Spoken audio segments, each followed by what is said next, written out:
Okay, guys, so it's me. I just Kappa. Yeah. So I should already warn you that I always use my earbud mic that's just attached to my earbuds, and I usually hold it right up to my mouth. But since I'm obviously not reading a chapter, I'm just talking. I'm playing a game, so I can't really hold it up to my mouth. So in reality, I just have it strung across the top of my lip. So anytime I exhale through my nose, I'm sorry. But it's nice to see you guys. I'm sitting here playing Final Fantasy Adventures on my collection of mana on my Switch, so that's pretty nice. So I got that for my birthday. Um, Enough about me. Behold, me. Just kidding. But yeah, I just wanted to talk about because I don't want to do all reading, so I just want to talk about some of the things that I just really like. So I guess the first one that I'm going to talk about is definitely that I love to play games, obviously, because I'm playing a game right now, so I love playing games. Uh, if I d- Depends. Am I gonna write a thesis on my life? Wait. um. Well, yeah.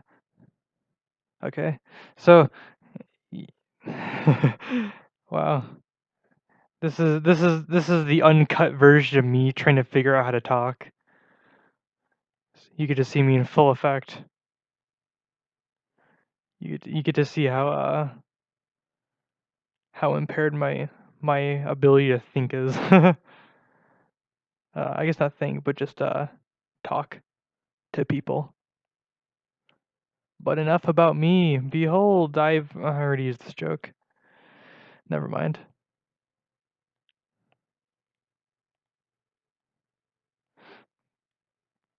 Yeah, if I do stay silent for too long, though, it's not going to be too long because I am just playing a game in the background. So, um, if I had to pinpoint really where I started to really love games, I couldn't tell you. Uh, Actually, no, I could tell you. So when I was like really young, uh, our parents, my parent, my mom, I think she got me like I think it was some educational system. Well, I don't know why I say some. I know what it was called. It's called a V Smile. And I look back, it sucked. I look back, I look back on it, and it kind of just sucked. But it fueled my gaming desire. See what I had for the V Smile.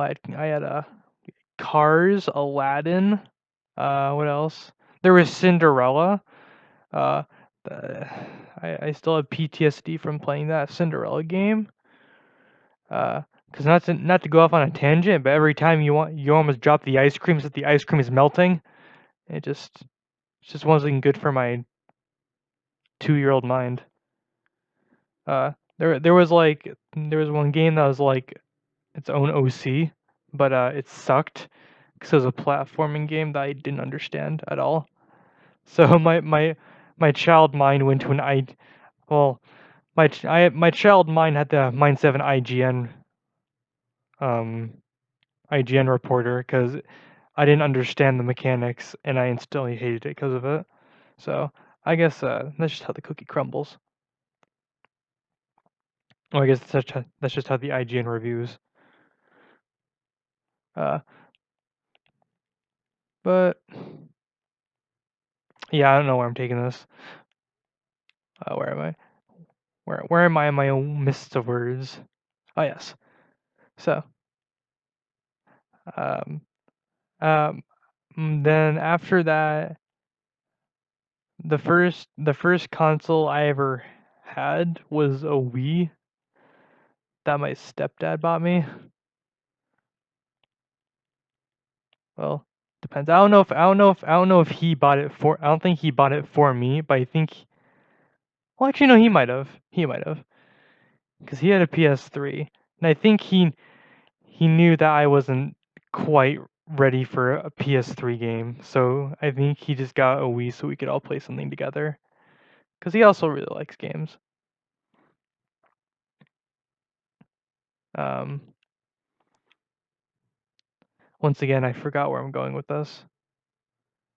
Um, First game for the Wii I ever played was definitely Wii Sports. Well, I can't say definitely Wii Sports if I had to guess, but I'm pretty sure it was Wii Sports because I am 90% sure that Wii Sports came with like every Wii.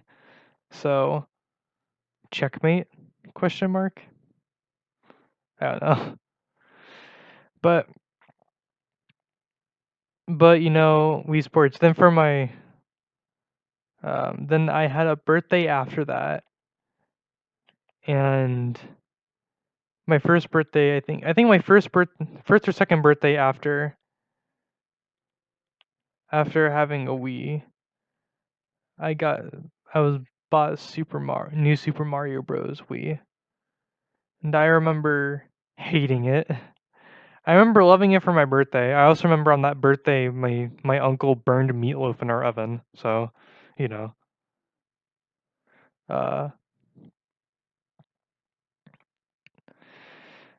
but I just didn't like it after the first few levels because I quickly realized I sucked at platformers, as shown by the V Smile.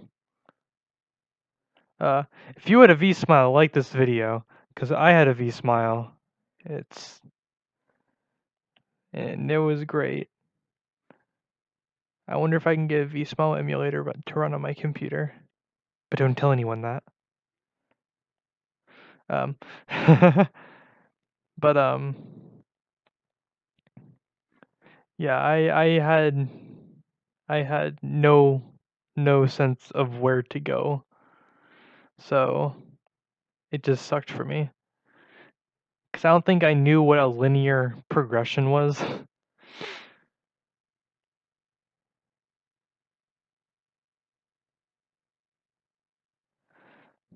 I didn't really know what linear progression of a side scroller was, so I just kind of sucked at knowing where to go in a side scroller.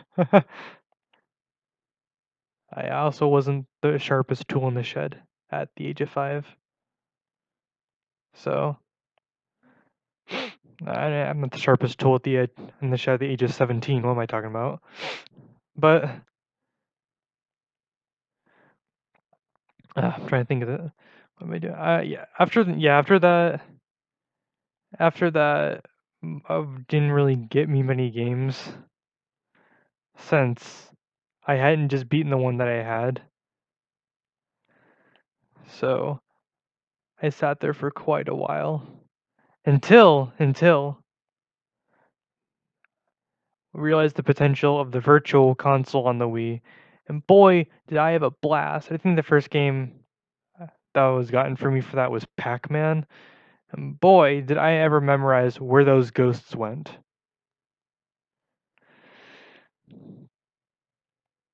And yeah. So I think that probably started my love for old games because I absolutely love old games. I'm playing. I'm playing Final Fantasy Adventure right now, but I do love old games. Now I remember my lineup of games that I mostly played was I had the original Paper Mario, um, Super Mario RPG, and what else did I have? I know eventually I got Smash 64 eventually.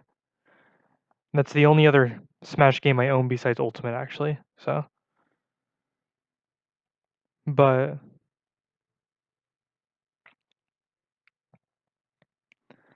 I had another game, and then I remember the first game that I got that really really challenged me was when I got The Legend of Zelda: Majora's Mask, It's probably still my favorite Zelda game. Because honestly, I love Breath of the Wild, but some things just can't beat out my nostalgia.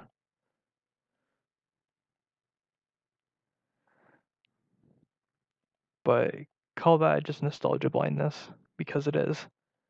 It's 100% nostalgia blindness. If you think it's anything else, you're wrong. And that's said by me, the nostalgia blind guy.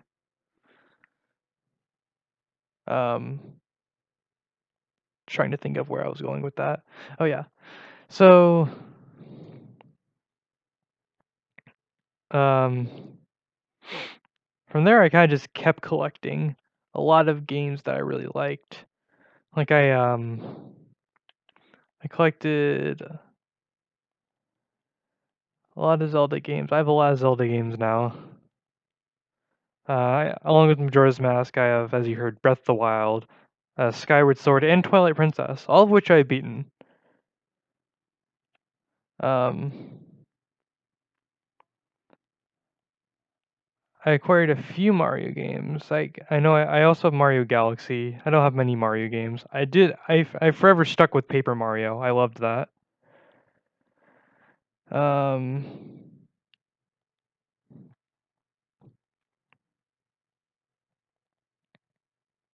Trying to think. Yeah, I like Zelda games. I like Zelda games the most though.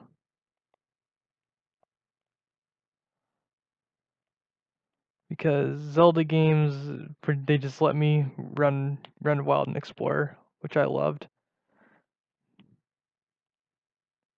I never did get to play the original Zelda though, which it doesn't make me horribly sad.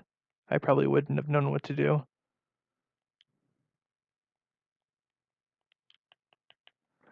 But I'm trying to figure out where I'm going with this again. Oh my gosh. My mind wanders so often. Correction, my eyes wander so often back to the TV screen where I'm playing. Yeah, actually, no, if you don't know that I'm playing Final Fantasy Adventure by now, you haven't been listening. The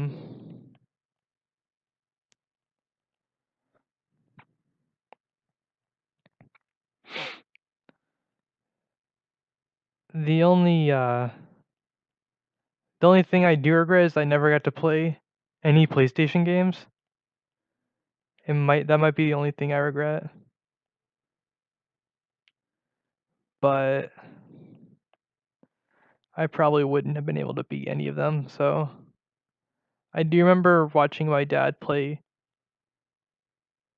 I remember watching my dad play Castlevania Lords of Shadow on the PS3, and it scared the shit out of me so hard when I saw a werewolf bound over a freaking wall. It scared me. Not werewolf, freaking warg. I saw it bound over a wall and it scared the shit out of me, made me afraid of wolves. Which is why I probably had Twilight Princess. Twilight Princess is like the second Zelda game that I ever got after Majora's Mask. But damn, did I not try to beat it because I was scared of wolves. Childhood trauma does a lot to impede you from doing things. Speaking of childhood trauma, one game that gave me so much trauma, but I loved anyway, was definitely Pikmin 2 on the Wii. Oh my god. I love that game so much, but it scared me so hard because everything in that game is so much bigger than you, and you also just you don't stand a chance. And everything just looks terrifying, and who wants to there's a boss with that just daddy long legs with a gun, basically. A gun. Daddy Longlegs already scared the shit out of me. Why give them a gun? But enough about my irrational fears. Let's talk about my rational fears. Just kidding. My irrational fear is like ever impending doom upon my life that I got from playing Majora's Mask.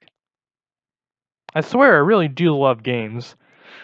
I swear I really do. I'm not trying to slander their name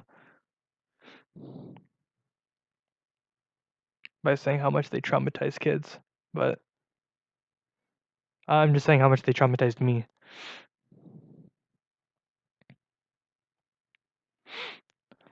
Uh, let's see, what else? I just a lot of games later, I just never got much more than that really. Played Zelda games, played some Kirby games, I guess. Um, yeah. Then very recently, I I got a PS2 and I started to play, PS2 games and PlayStation games. Um, I eventually faced my fear a while ago, definitely, and played Castlevania Lords of Shadow. Beat that. Wasn't nearly as scary as it looked when I was like 3, but um, no, it was there. I was probably 5 when I saw it. Still scared me, but the only other thing I can think of that would have really scared me. See, Majora's Mask scared me, Pikmin scared me, that Castlevania game scared me. Um, how many other things can scare me? You'd be surprised.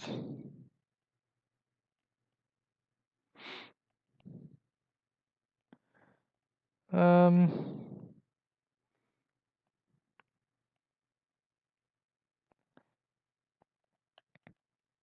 see another. So, but now that I've started playing PS2 games, in PlayStation 1 games, I've definitely found some new favorites. Um, my dad got me the PS2, but he just gave me all of his PS2 games. So now I get to play stuff. The first 3 Metal Gear Solids, absolute masterpiece. Um, the first 3 Devil May Cries, also really good games, except for Devil May Cry 2. That game sucked ass. Like, sucked. But Metal Gear Solid 2 wasn't that good, but I still think it was probably still alright. I was probably just hyped up from playing the first game, then not playing as Snake again.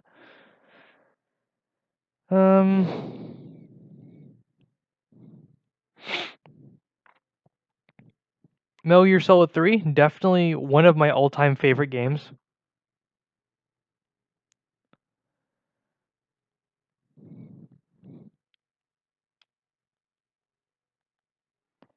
Metal Gear Solid 3, one of my all-time favorite games. Maybe my all-time favorite. I don't know. Devil May Cry 3, I still really love. Um, Devil May Cry 3 is definitely one of my favorite games too. I haven't finished Okami yet, but I am working on that. What else?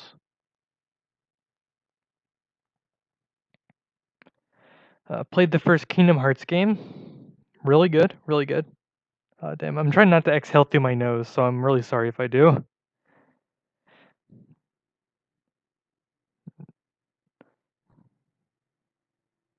What did I just say?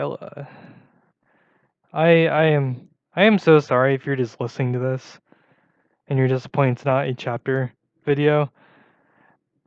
All right, all right. I turned off. Okay, turned off my game so I can actually focus on this, just so I can focus on not failing at basic speech, which is what I happen to do most days. That's damn. I exhaled through my nose again. Every time I exhale through my nose, for me, it's like a gentle breeze on the mic. For you guys, it's probably like ear rape. But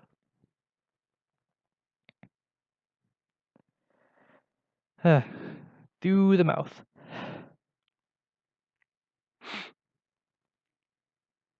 Damn, what I was gonna say. Damn, keep forgetting what I'm gonna say.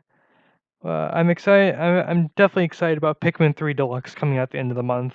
If I did just say something out of the blue, I'm definitely excited for that. It couldn't have came any sooner. I want to play Pikmin 3, but I never had a Wii U, so I'm a god at Smash Ultimate Alph though. So, or at least I used to be till he got nerfed. Yeah, I went there.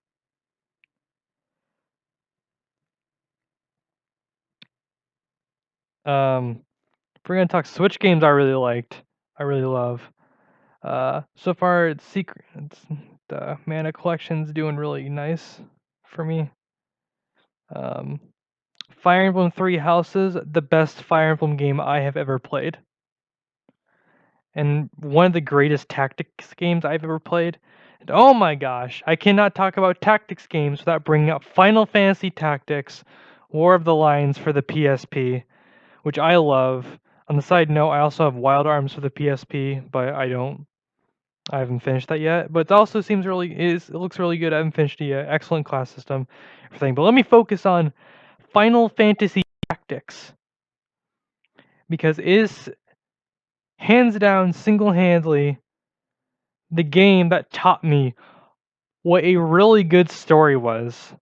It's the first game that taught me what a really good story was, and I'm so glad for that because it's such a complex. It was the first Final Fantasy game I ever played. First Final Fantasy game I ever played, and likely the most influential in how I view Final Fantasy stories because there's an intricate story, but it's still an intricate story, but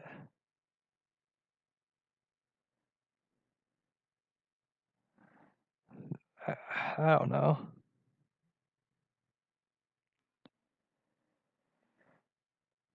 I don't know. Just I literally don't know what I was saying.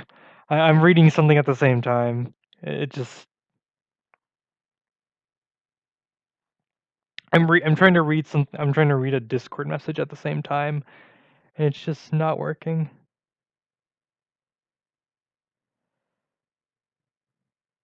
Damn, I still just forgot again. All right.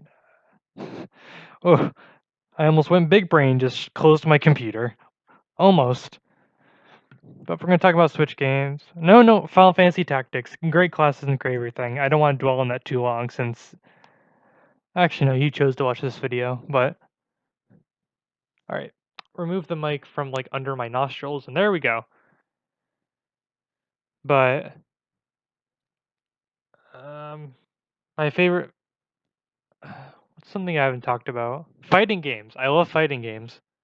Um if I just say I loved any fighting game in particular, don't judge me on this, but in some arcades, actually no, I'm not gonna beat around the bush. It's definitely JoJo's Bizarre Adventure for the arcade, specifically the arcade version, because the PlayStation Dreamcast versions suck. Because you can't go Chariot Requiem with Polnareff. Also, they nerfed Vanilla Ice, so yeah. Anything else I want to complain about that no one's gonna understand? Yeah, I think that's it. Oh yeah, one more thing. They also took away Jotaro's winning animation of smoking a cigarette. I also don't like that. No, no particular reason, but I just don't like it. All right. So moving away from that, moving away from that. Realistically, I also really love Samurai Showdown. Never played a King of Fighters, but I plan on sometime. Street Fighter Alpha 3 for PS2. Really good. Really good. Oh, I have no. It was for PS1, I think, but I have it on the PS2 Street Fighter Alpha collection. but that's basically trivial information right now. So another series I really love is Castlevania. And Castlevania, it revolutionized how I looked at platforming. My gosh. Only like a year or two ago, I got the Castlevania collection on Switch, and man, it was good. It was great. The first Castlevania, it set such a standard for what I would think of other Castlevanias.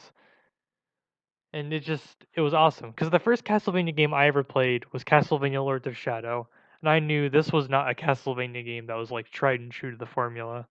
But I still really loved Lords of Shadow for its great storytelling. And also, it had Patrick Stewart, and his voice sounded so good. So good. It sounds so good. You have never heard Patrick Stewart say charade like he does in Lords of Shadow, man. Oh god.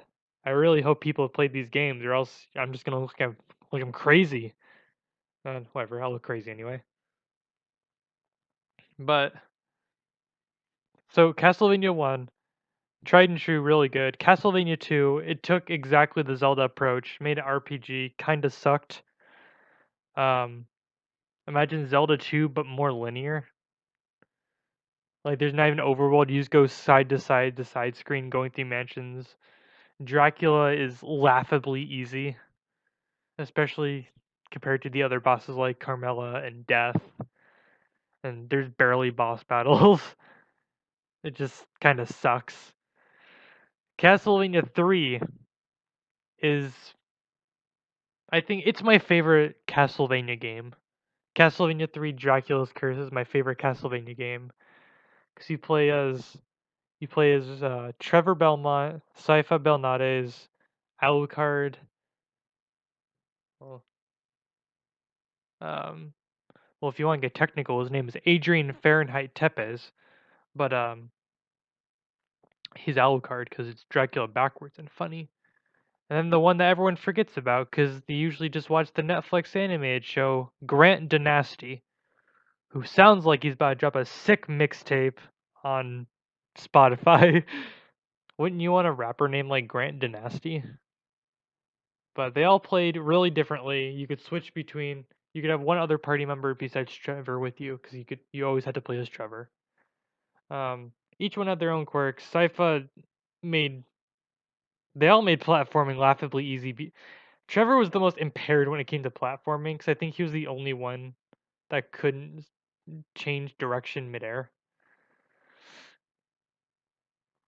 So, um, let's see, you always get Grant first if you want. Grant Grant's small. He can climb on walls and ceilings. In the Japanese version, his knife that he has acts as a ranged weapon too. So play the Japanese version of Castlevania 3. There's not like any text anyways, so it's just better. It's got better candle placements too and everything. I always play the Japanese version now, so yeah, Grant's all around really good for platforming. He jumps like 1.5 times higher than Trevor. He's just really good. Doesn't have the range in the American version, and really in the Japanese version, but he's all around a good unit. You got Sypha, crazy, crazy shit she does when she has her high level spells. Um, Fire is busted because it just obliterates most early enemies. Freeze is busted because it makes platform clipping through platforms laughably easy in levels like the Ghost Ship. Alucard, Alucard just totally shits on platforming in general by just being able to turn into a bat. My God, I remember playing Alucard and it's just like, why would I bother playing the game now? And Trevor's just your regular Belmont, and it's just a really good game. I would recommend anyone play it. It's really good, and I just love it. There's multiple paths you can take, so you can play it at least 3 times, and I think get unique levels. Or no, 2 times. I think 2 or 3 times. I can't remember. And you'll still get unique levels. Um,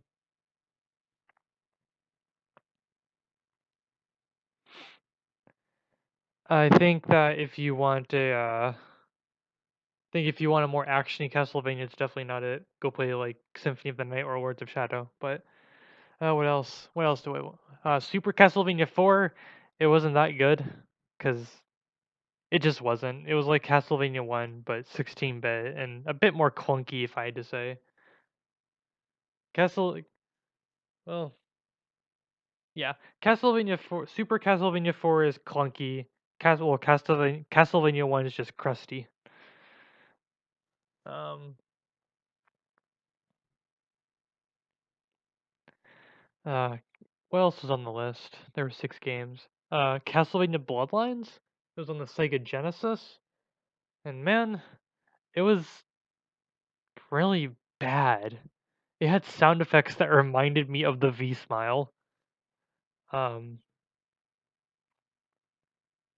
he plays Jonathan Morris or his friend Eric Lacard. And why would you play as Jonathan? It's sad to say, why would you play as the guy with the vampire killer? But why would you? His most useful mechanic is sometimes being able to cheat platforming by using his whip to swing along the ceiling, Indiana Jones style. But Eric Lacard has a giant ass spear that just lets you snipe. So why would you play the whip when you can? The point of the whip is that it's supposed to be long ranged, but unfortunately, it's outclassed by the actual pole arm. So then the final one on that list was Kid Dracula. It's awesome, really great platformer. I'd recommend that all 4-year-olds play it. It's really good. Uh, Now moving on to the other games I played on PSP, you got Dracula X Chronicles. Really good. It's got a really sheen remake of Castlevania Rondo of Blood. Really accurate. Doesn't tone it down at all like Dracula X on the Super Nintendo does. Um, it also has the original Castlevania Rondo of Blood on on it. When you meet the main game, you get to unlock the original Castlevania Rondo of Blood on I think the Super Turbo Mega something. I don't know. On the computer disc-based system. Um, and then eventually you can also unlock Castlevania Symphony of the Night. Um, Symphony of the Night, it was really good. It's definitely the start of the Metrovania style genre in Castlevania at least. And it is without a doubt it's one of the more fun. It's one of the more fun ones to play every time because every time I have a different experience really. But moving away from Castlevania, I'm trying to think of what else I can talk about. So I don't know if I have to talk about anything else. This is this is ending up being like this is like half an hour long already, but I can always peer into my drawer of games. See what we got. Street Fighter, Okami, Suikoden I haven't beaten. Oh, I forgot Castlevania Curse of Darkness. That one's really good. He plays my main man Hector. Hector is so good because he just makes all of his own weapons and he also forges devils to just fight alongside you, and it's really good. Um, Speaking of devils, I can really talk more in depth about Devil May Cry. Devil May Cry 1, it's really good. It set the genre for like that kind of over the top hack and slash kind of thing. Really good. Didn't have the best dialogue. Didn't have the best dialogue, especially I should have been the one to fill your dark soul with light. If you look that up, you can tell the voice acting wasn't that good. It doesn't get more epic than the first cutscene where Dante shoots a motorcycle out of midair by rapid firing his pistols. Doesn't get more epic than that, which is sad, but you know, it just happens, I guess. And then Devil May Cry 2 is I already expressed that I hate it. It sucks. Let's move on. Devil May Cry 3 is one of the most fun experiences I've had playing a game. Devil May Cry 3, I'm just speechless on how to address it because it's so versatile in how you can play it. You have multiple weapons, multiple guns. You can equip up to 2 each level. That you can switch on the fly between the two. Mid combo, you have you start off with 4 different styles. trickster, and, you get your dodge button. Eventually you get your funny instant transmission. A royal guard, you get a block button and ultra pound them away. Eventually you get the ability to absorb attacks to get your HP back. Then you have Swordsmaster, which I didn't play until the very end against the final boss. Just adds better, gets you more versatile with your sword specifically. Then you got Gunslinger, which gets you more versatile with your guns, which obviously is how you get that rapid fire shotgun action. But rapid fire dual shotguns, but really good. You unlock two other styles. You get Doppelganger, which I didn't use all that much because how to use it is kind of hard. Um, you have then you also get you get Quicksilver, which is like um Dante's The World, like it's that kind. It's basically he gets to stop time for a bit until his devil trigger meter runs out. But until his devil trigger meter runs out, but um then if I had to talk about probably my favorite game of all time, Metal Gear Solid 3, if I'd say first Metal Gear Solid really good, really crusty. I wouldn't really play it again because though it had a really alright story, the biggest twist was that the Secretary of Defense was the biggest enemy all along, and that America wants to bomb itself? Question mark. Yeah, America's always in turmoil. That's what that's what Metal Gear Solid 3 told me. Um, that's what Metal Gear in general taught me, I guess. America's always in turmoil. But I could easily look into a history textbook and learn that. Metal Gear Solid 2 really good, a lot more anti-war than the first game was, which it was really shoved in my face. The ending was not nearly as it wasn't nearly as visually impressive because they had to take out the whole cutscene where they crashed into Federal Hall because it released after 9/11 and oof, can't have references to terrorist attacks. Whoops. Better take that out, but you still fight in Federal Hall anyway, on the day of George Washington's inauguration, which is meaningless to anyone playing it outside of America. Ah, April 30th is meaningless to anyone outside of America, in reality. It's meaningless to most people inside of America when I really think about it, but um Metal Gear.